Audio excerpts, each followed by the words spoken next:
The stars outside the viewport had been still for 3 hours when the alarm went off.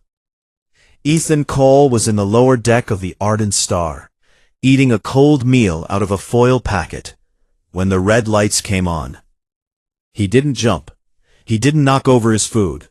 He just set the packet down slowly, wiped his mouth with the back of his hand, and looked up at the ceiling like he was listening to something far away. The ship shook once, then again. Not from a weapon, from a docking clamp. Something large had grabbed them. He heard Amy Greer's voice come over the intercom from the bridge. Her voice was tight but controlled. She said they had been locked onto by a Varric warship. She said the ship was powering down all weapons on the captain's order. She said everyone should stay calm and remain in their positions. Ethan stood up and walked to the small porthole at the side of the room. Outside, pressed against the hull of the Ardent Star like a wall made of dark metal, was the Varric ship.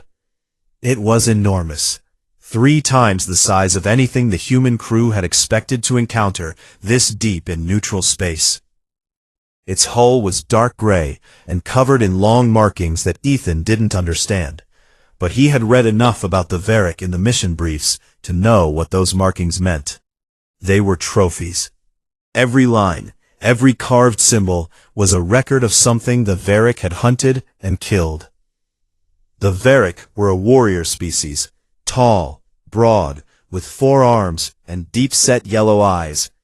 They had been in space for over 3,000 years.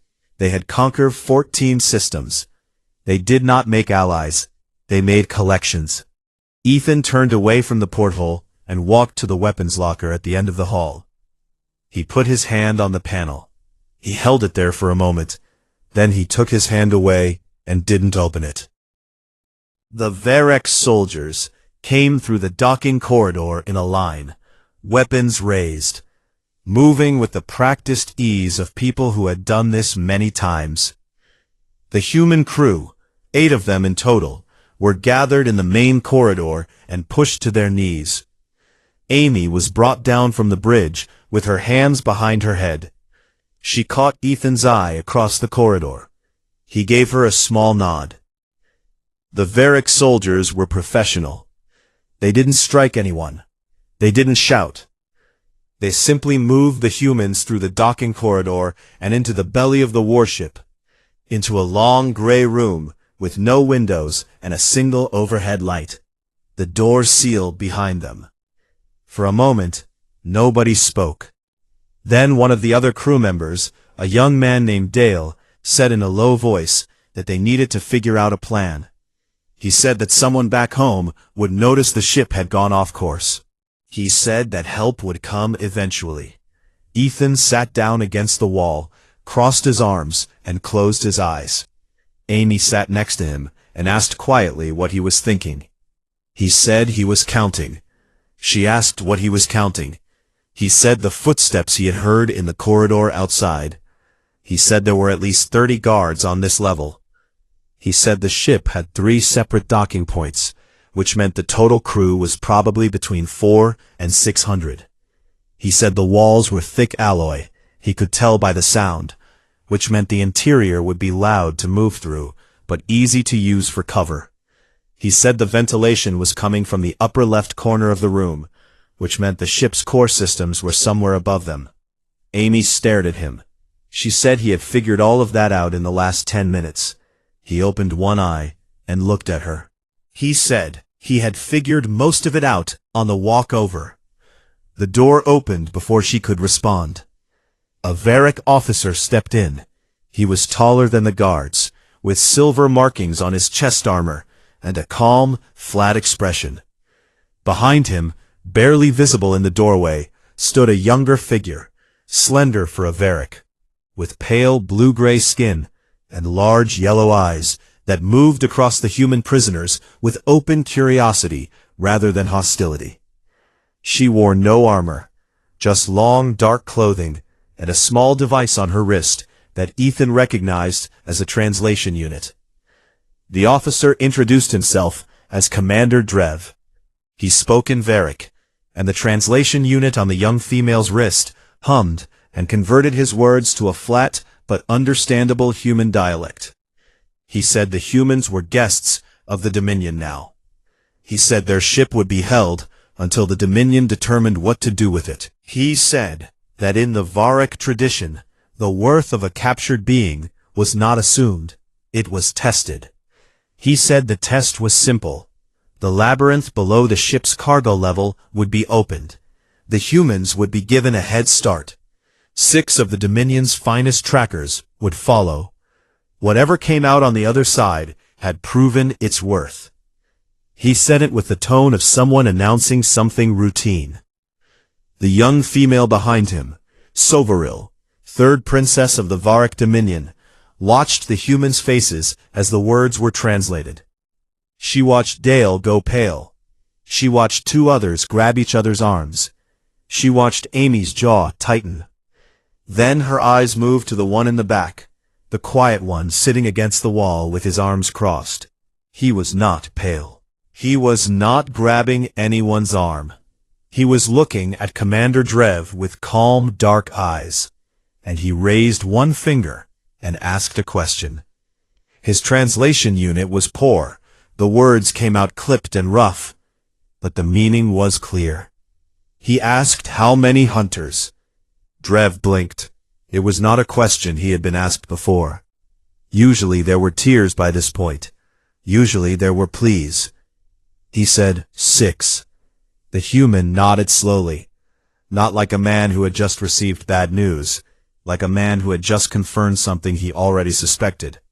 He unfolded his arms, put his hands on his knees, and stood up.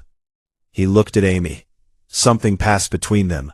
Not words, not even a full expression, just a look. Then he turned toward the door and waited to be taken to the labyrinth, like a man waiting for a bus. Sovaril watched him go. She stayed in the doorway after the others had been taken back to holding. She stood there for a moment longer than she needed to, her translation unit still humming softly on her wrist. Her attendant, a scholar named Preva, appeared at her shoulder and asked if she was coming to the observation deck. Sovaril said yes. She said she wanted a good view. She didn't say why. She wasn't sure she could explain it yet. But something about the human's eyes, that stillness, that quiet way he had counted everything and said nothing, sat in her chest like a stone she hadn't expected to find there. She walked to the observation deck and took her seat above the labyrinth entrance. Below, the heavy doors opened, and Ethan Cole walked into the dark without looking back. The labyrinth was not a natural place. It had been built over many years, added to and changed and expanded as the ship was upgraded. It ran across 6 floors beneath the cargo level, a wide and tangled space full of stacked containers, thick pipes, metal walkways, and machines that hummed and hissed in the dark. The Varric had kept it deliberately unlit. The trackers used special eye lenses that picked up heat and movement. The prey used fear and luck, which, in Drev's experience, never lasted very long. Sovaril sat in the high observation seat above the labyrinth's sealed upper doors, watching a wide panel of screens in front of her.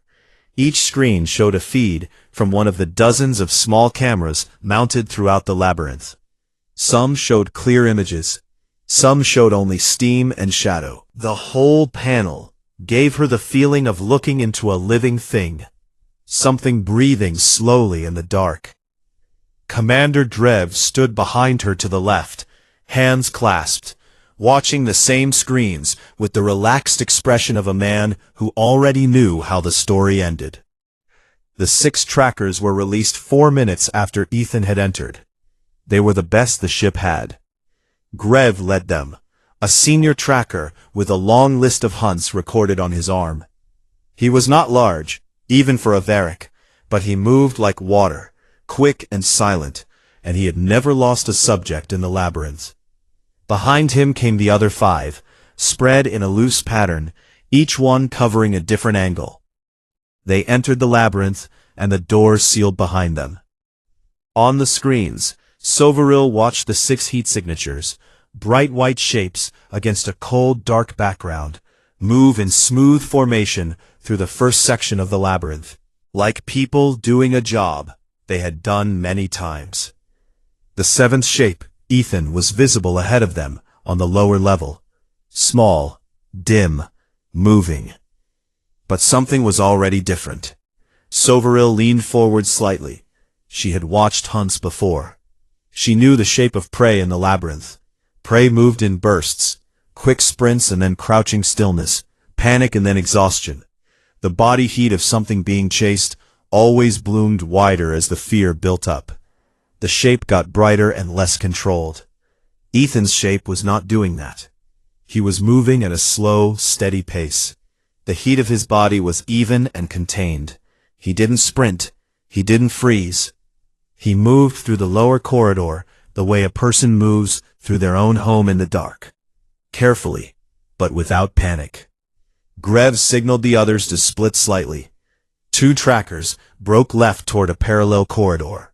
Grev and the sixth tracker moved right, planning to cut off what they assumed was a frightened creature looking for a corner to hide in.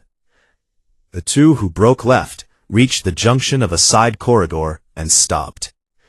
Ethan's heat signal had split from one path onto a crosswalk above them. He had gone up, not down, as prey usually went. Up, along a service gantry above the main floor, where the pipes were denser and the steam from the coolant lines made heat vision harder to read. Grav sent one signal on the comm. The team adjusted. On the screen, Soveril watched the sixth camera on floor 2 go dark. Not a flicker. It just stopped.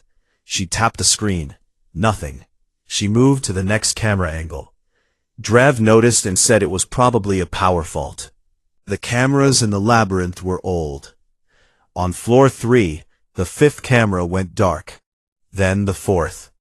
Soveril sat up straighter. Preva, standing near the wall to her right, said quietly that the camera feeds were being disabled from inside. Drev said that was not possible. The camera housings were sealed behind mesh. A person would need tools. Preva said nothing more. She just looked at the screens. The two trackers on the left flank stopped moving. Their heat signals were still. Grev sent 2 short signals on the comm. A query. No response came back. He sent 2 more. Still nothing. The signals from trackers 3 and 4 were gone. Not fading, not moving out of range, gone. Drev took a single step forward toward the screens. His calm expression had developed a small crack in it, just around the eyes. Grev's signal moved fast to the right, toward the last known position of trackers 3 and 4. He found the spot. Soveril watched his heat signature slow, then stop. He was standing still for a long time. She didn't know what he was looking at, but she could see the shape of him change, the way a person's posture changes when they find something they didn't expect. He sent a different signal on the comm. She didn't know the code, but Preva, who had studied Varic military communication for years, translated it in a whisper. She said the signal meant, "The target is not moving like prey." Tracker 5 went silent 40 seconds later. Now only Grev and Tracker 6 remained. Their signals had come together. They were moving as a pair, back to back, sweeping slowly. They were no longer hunting. The shape of their movement had changed completely. They were checking corners. They were moving away from shadows. They were doing something that Soveril, even without military training, recognized clearly.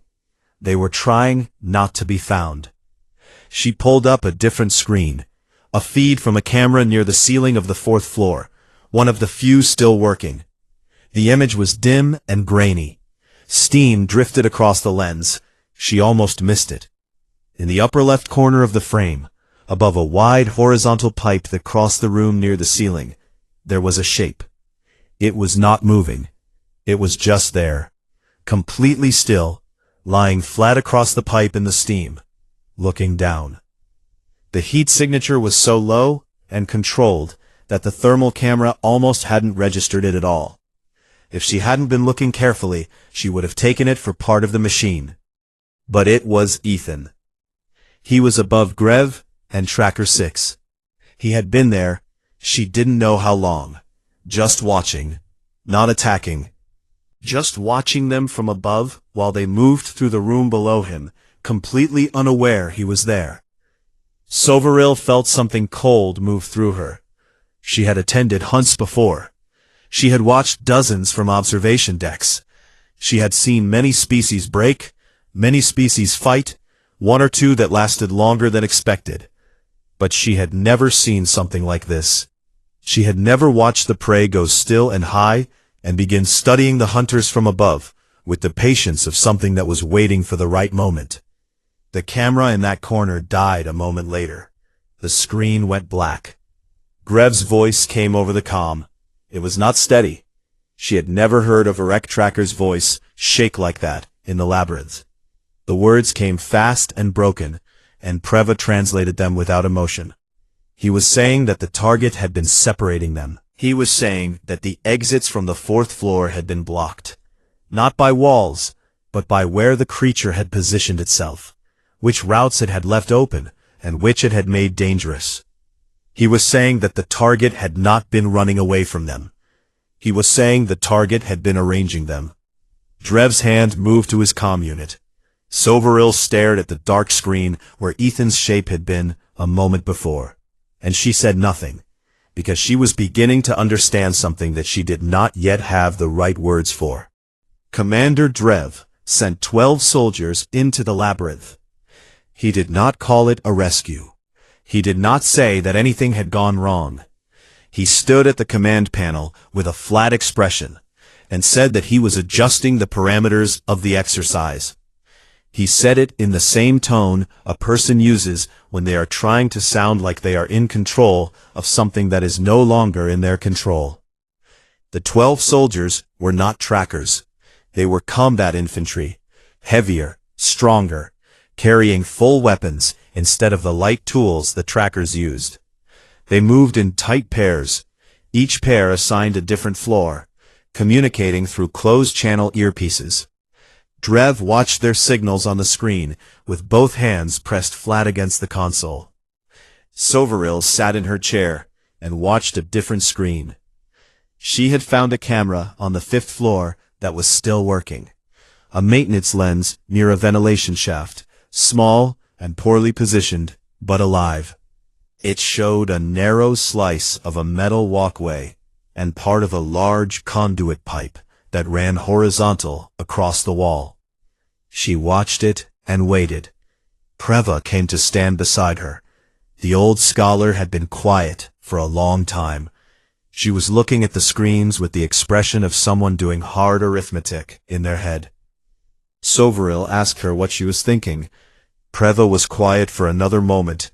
Then she asked if Soveril had ever read the initial survey reports on the human home system, the old ones, from the first long-range probes.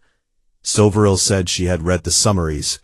Preva asked if she had read the biological sections. Soveril said she had not.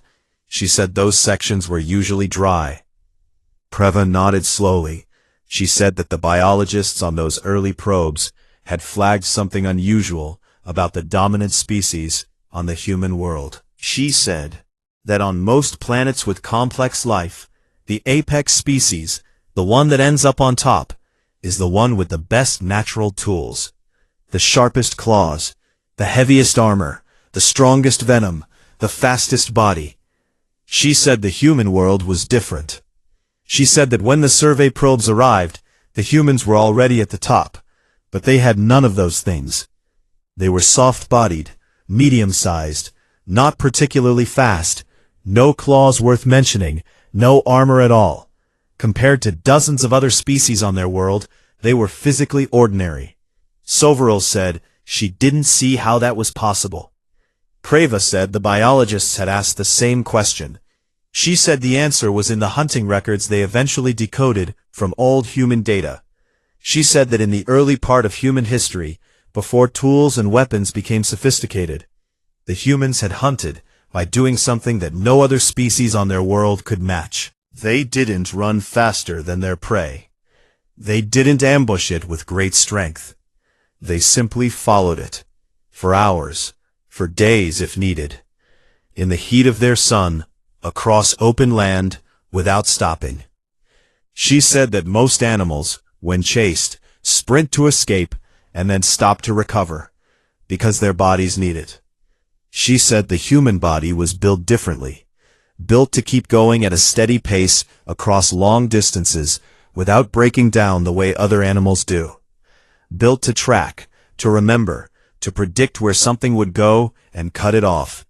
Built to be patient for a very, very long time. She said every part of the human mind that seems social or creative or clever, the memory, the ability to plan, the ability to read another creature's behavior, was sharpened first by the hunt. Not by war, not by building cities, the hunt came first. She looked at the screen. Preva said the word her people used for what humanity had become, through millions of years on that world, was persistence hunters. She said there was no good Varick translation for it. The closest phrase in Varick meant, something that does not stop. On the screen, in the narrow camera view on the 5th floor, something moved. It was brief. Just a shadow crossing the edge of the light, near the conduit pipe. Low to the ground, slow, controlled, but Soveril saw it. She leaned toward the screen. She pulled up Ethan's biometric signal on the secondary panel. The tracker implant the Varick had inserted when he was first brought on board. The signal was still active. She looked at the readout. His heart rate was 42 beats per minute. She stared at that number for a long moment. On an average day, a calm Varick at rest ran about 90. A Varick tracker, mid-hunt, deep in the labyrinth, blood up and senses sharp, ran 110 or higher. 42. She pulled up Grev's biometric signal. Grev was the last tracker left active.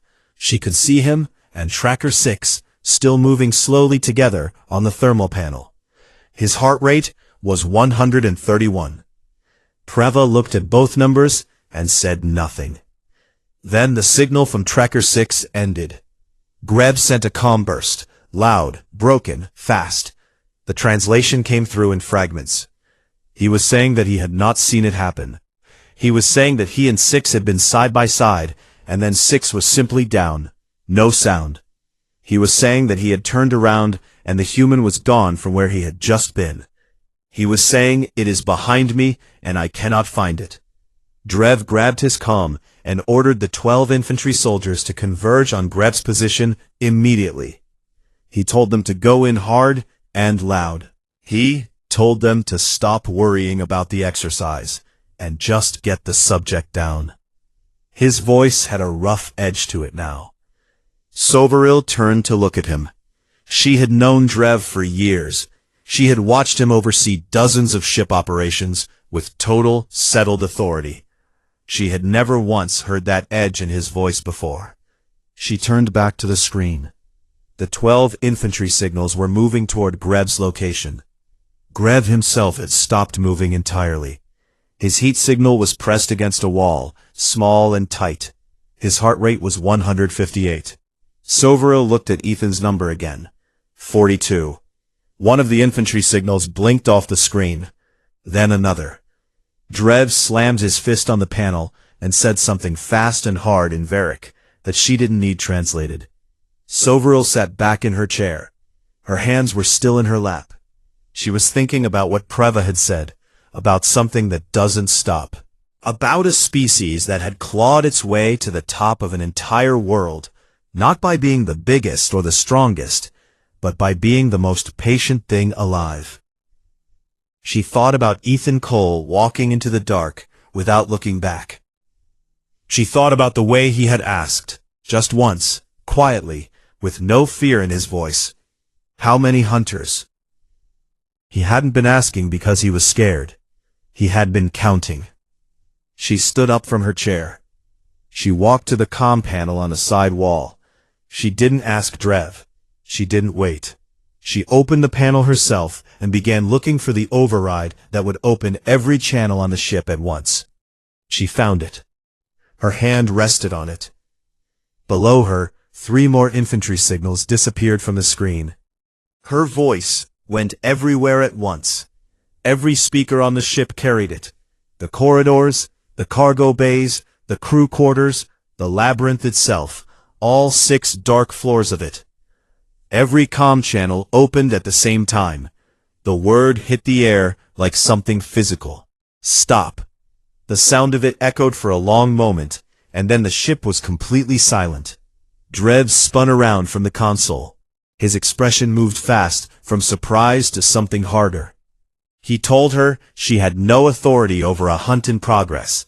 He told her that what was happening below was still a controlled exercise, and that she was interfering with military procedure.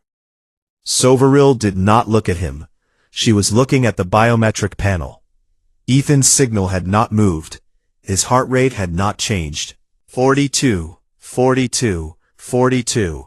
It sat there on the screen like a flat line, steady and untroubled. As if the sound of her voice hadn't surprised him any more than a light breeze would. She keyed the comm again.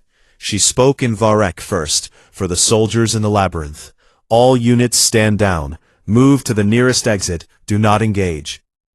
Then she switched to the human dialect, loaded into her translation unit. Her pronunciation was not perfect. The unit helped with some of it, filling in the gaps, smoothing the harder sounds. But she spoke it herself as much as she could, because she wanted him to hear a voice, not a machine. She said, "Your crewmate, the woman Amy, was being released from holding right now. She said she could check the internal network if he had found his way into it. She said she thought he probably had. She said she was calling everyone out of the labyrinth. She said she wanted to talk. She said no one else had to get hurt." The silence that followed lasted long enough that Drev moved toward the comm panel to countermand her orders. She put herself between him and the panel. She looked at him steadily, and she said his name once, not loudly, but with the particular weight that a princess of the Dominion could put into a person's name when she needed to remind them of exactly where they stood. He stopped. She turned back to the comm. The silence went on. The screens showed the infantry soldiers moving toward the exits, their heat signals rising up through the floors one by one, and filing out through the main labyrinth door. Grev came out last, pressed close to the wall the whole way to the door, not turning his back on the dark behind him. He came through the door and it sealed. The labyrinth was quiet. Then Ethan's voice came through the comm. It was low and level, not breathless, not shaking. It came through the channel like he had been standing next to a comm unit the whole time, waiting at his leisure. He asked if she was the one in charge. She said that she was now. A short pause. He said, "Then this is over." She let out a slow breath that she hoped the comm hadn't picked up. She told her attendants to get Amy Greer from holding and bring her to the corridor outside the labyrinth's main exit. She told 2 soldiers to stand with them, not to hold Amy, just to be present. She told every other soldier on the deck to step back from the exit and lower their weapons. Drev said through his teeth that she was making the Dominion look weak. She said she was keeping her soldiers alive. He didn't answer that. She left the observation deck and walked down to the corridor herself. She arrived just as Amy was being brought around the corner from the detention block. She was walking with her head up, her jaw set, eyes moving quickly around the corridor, taking in every exit and every armed figure. She looked at Soveril and said nothing. Soveril nodded at her once. She didn't know if the gesture meant the same thing to a human, but Amy seemed to read it correctly, because some of the tension in her shoulders softened slightly. They waited.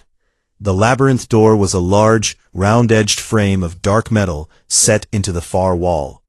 A line of Varric soldiers stood to either side of it, weapons lowered, but present. The door was sealed. Then it opened. Not from the outside, from the inside. The locking mechanism disengaged with a clean click from within, which was, as far as Soveril knew, not supposed to be possible from that side. Ethan Cole walked out. He came through the door at a normal walking pace, not cautious, not fast. He was not crouching. He was not pressed against the wall. He walked out into the lit corridor like a man stepping out of a building onto a familiar street. He had a small cut above his left eyebrow. That was the only visible mark on him. His clothes were dusty, and there was a streak of grease across one forearm. Otherwise, he looked as he had looked when he walked in, calm, quiet, and present in a way that was hard to define, but impossible to miss. His hands were empty. Whatever he had built in there, whatever the cameras had caught a glimpse of in that one grainy frame, the improvised shape he had been holding on the upper gantry, was gone, left behind somewhere in the dark. He had come out clean. He stopped a few feet inside the corridor. He looked at the row of Varric soldiers on either side of him. Not quickly, not nervously, he just looked, the way a person takes a brief account of a room when they enter it. Then, his gaze moved past the soldiers and found Soveril. He looked at her for a moment. Several of the soldiers closest to him took half a step back. None of them seemed to realize they had done it. Then his eyes moved to Amy, standing to Soveril's right. Something shifted in his face. Just briefly, just a small movement, like a door opening a crack and then settling back. He looked at Amy, and Amy looked at him, and Amy said, quietly, "You're late." He said he had been dealing with something. She made a sound that was almost a laugh, and almost not. He walked toward her, and stopped when he reached her side. He turned and looked back at Soveril. He didn't stand close to her. He didn't move into any posture that could be read as threatening. He just stood where he was, at Amy's side, and waited with the same patient stillness he had carried into the labyrinth. Soveril looked at him carefully. She was trying to find the word for what she was looking at. Not the triumph of something that had won a fight. Not the relief of something that had barely survived. What she saw was something that had simply done what it was built to do. And now it was done, and it was ready to be still again. She thought about the number on the biometric screen, 42. While the best trackers in the Dominion had come apart in the dark around him, his heart had barely moved. She thought about Preva's words, something that does not stop. She said to him, formally, that no further harm would come to him or his crewmate on this ship. She said it with the weight of a Dominion pledge, which was the highest assurance her rank could give. He listened. He nodded once. Then he looked at Amy, and asked if someone would show them where they could clean up. He said it like the whole thing had been a long shift at work, and now it was time to go home. They gave Ethan and Amy a small room near the ship's mid-level. Not a cell, not a proper guest room either. Just a space with 2 chairs, a table, and a narrow window that looked out at open stars. A tray of food was brought in. The food was Varric, dense, dark, strongly flavored. But Ethan ate it without complaint. Amy ate half of hers, then sat back and watched him. She asked him how many of them he had actually taken down. He said he hadn't kept an exact count. She said she thought it was a lot. He said it was enough. She was quiet for a moment. She looked out the window at the stars. Then she asked him if he was okay. He set down the piece of food in his hand, and thought about the question like it deserved a real answer. He said he was fine. He said the cut above his eye was from a pipe, not a person. He said nothing had come particularly close. She said she didn't mean that. He looked at her. She said she meant the other thing, the thing that happened to him sometimes after. The quiet that went too deep and sat too long. She had seen it before, when they had worked rough jobs in rough places. She had learned to watch for it. He was quiet for a moment. Then he said he was okay. He said it different from the first time, slower, with more thought behind it. He said it was strange. He said in there, in the dark, everything had been very simple and very clear. He said the hard part was always after, when things got complicated again, when there were faces. He said he was glad she was there. She didn't say anything. She just reached across the table and put her hand over his for a second. Then she sat back and picked up her food again. Not with a guard's announcement, with a single soft knock, followed by Soveril stepping in alone. No attendants, no soldiers, just her, in the same dark clothing she had been wearing at the observation deck, with Priva a step behind her, and the door left open. She looked at both of them, and said she hoped the food had been acceptable. Amy said it was interesting. Soveril sat down across from Ethan. She set her hands on the table. She looked at him directly, and said she wanted to ask him something, and she would like an honest answer. He said she could ask. She asked, in the labyrinth when she had called out over the comm, when she had said stop, had there been a moment where he considered not stopping? The question sat in the room. Ethan looked at her for a long moment. He said, yes. She nodded slightly, like she had expected that answer, and was more comfortable with the honesty of it than she would have been with a polite denial. She asked what had made him stop. He said she had used his language. He said the machine could have translated it, and it would have been the same words, but it wouldn't have been the same thing. He said she had spoken it herself, even when the sounds were hard for her. He said that meant something to him. He said it meant she was treating him like a person worth the effort. She was quiet for a moment. Then she said that was exactly what she intended. Preva, standing near the door, made a small sound. Not quite a word, just a breath with meaning in it. Soveril said she needed to tell him something. She said it was not comfortable to say, and she was going to say it anyway. She said that when the Varek Dominion first picked up signals from the human home system, the initial assessment had been very low. Small system, young species, unremarkable threat level. She said her people had a long list of species they had encountered across 3,000 years of expansion, and humanity had been placed near the bottom of that list, below a dozen others that the Dominion had already absorbed or dismissed. She said the list was being revised. Ethan asked what that meant practically.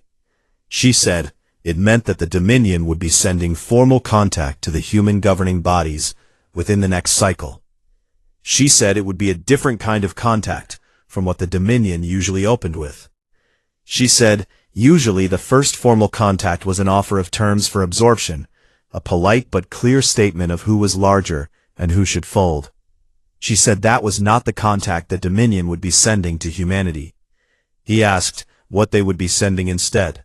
She said, a request to talk. Ethan sat back slightly in his chair. Something moved through his eyes. Not surprise exactly, but something like careful attention. Preva spoke for the first time since entering the room. She said, directly and plainly, that the Varek had a term, a notation, used in their threat classification records. She said it had been used fewer than 5 times in the entirety of Varek recorded history. She said it was given to species that had not simply developed weapons or numbers or territory. It was given to species that had become something at a level deeper than any of those things. Species whose capacity was not just trained, but grown into the bone over countless generations, so that it was not a skill they had, but a thing they were. She said that notation had been entered against the human species tonight. He was looking at Preva. He asked what the notation said. Preva said the translation was rough, but the closest meaning was something like, evolved for this. Ethan was very still for a moment. Then he said quietly that his people had never wanted to be what they were. He said the thing Soveril had watched in the labyrinth, what it came from, what it was built on, was not something humans were proud of in the way she might think. He said it was something they carried, something old and heavy, that sometimes helped them survive and sometimes kept them awake at night. He said humans spent a great deal of effort trying to understand it, manage it, make sure it was pointed in the right direction. He said they didn't always succeed.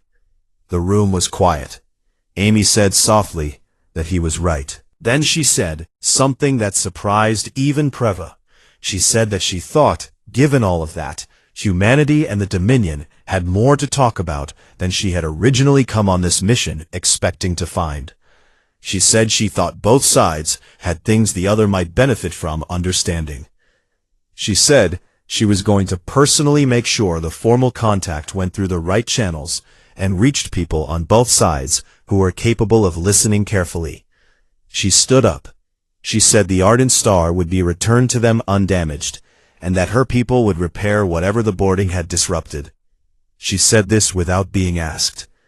Ethan stood as well. He said that she had made the right call back there with the comm. She asked how he was sure. He said, "Because I heard you. Most things that only want to end you don't bother calling out your language." He said, when she did that, he knew she was something different. She held his gaze for a moment. Then she gave a short nod, small and formal, but real. She and Preva left. An hour later, Ethan and Amy crossed back through the docking corridor to the Ardent Star.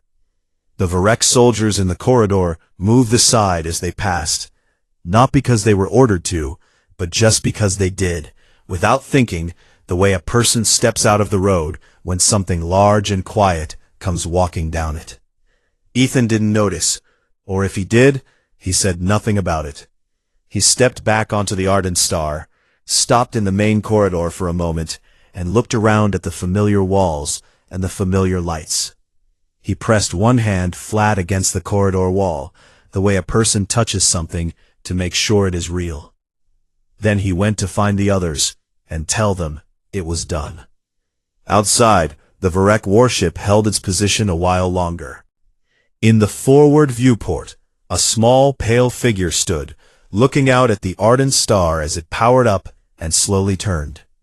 Soveril watched the ship until it was a small light among many, and then she turned away from the viewport and walked to her desk and sat down and began to write. The message she was composing was not to the Dominion's military command. It was to the diplomatic office. It was marked urgent. It said that humanity needed to be moved from the bottom of the contact list to the top. It said, "These people are not what we expected. Meet them carefully. Meet them honestly. And for the sake of everything we value, meet them as equals." She sent it before anyone could tell her not to.